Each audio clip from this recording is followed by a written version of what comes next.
Баршаңызға ассалаумағалейкум. Сіздермен бірге ERA-X YouTube арнасы. Видео ұнаса, видеоға лайк басып, арнаға тіркеліп қойыңыздар. Дастин Порье нокауттар саны бойынша бірінші орынға шықты.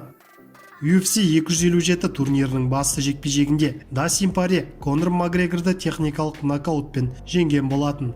Осылайша Порье UFC тарихындағы жеңіл салмақта нокауттар саны бойынша бірінші орынға көтерілді.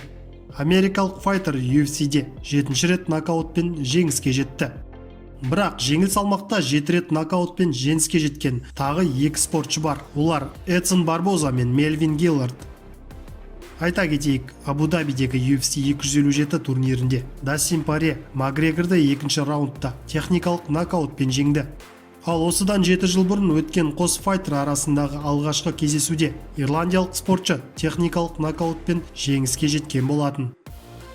Конор Макгрегор осы салмақтың чемпионы Хабиб Нурмагомедовпен қарымта жекпе-жек өткізуге үмітті еді. Алайда бұл жоспары енді іске асуы екіталай. Хабиб Нурмагомедов нокаутқа түскен ирландиялық Конор Макгрегорды сөзбен түйреп алды. Хабиб Instagram желісінде Дастин Порьенің соққыларынан сұлап жатқан Конордың суретін жариялап, бәрін таңғысын оятты да өзі ұйықтап қалды деп жазыпты суреттің астына. Абу-Дабидегі UFC 257 турниріне қатысқан қазақстандық ержеш жекпе-жек шебері Шалғас Жұмағұловтың екінші жекпе-жегі үшін гонорары жария етілді. Жауынгерлер аралында қазақстандық спортшы швед Амир Альбазиге қарсы шығып, төрешілердің бірауыздан қабылдаған шешімімен жеңіліс тапты. Осы жекпе-жек үшін Жұмағұловқа $13,500 төленді. $10,000 кепілдендірілген гонорар, $3,500 демеушілік бонус.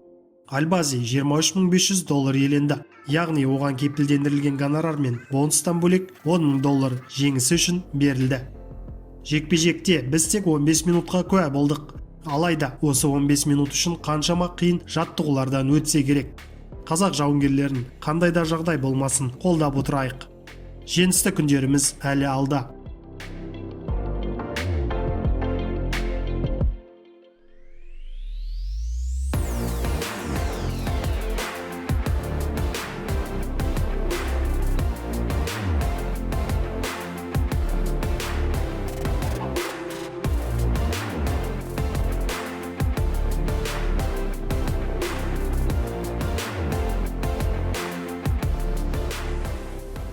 Сіздермен бірге болған ERA-X арнасы.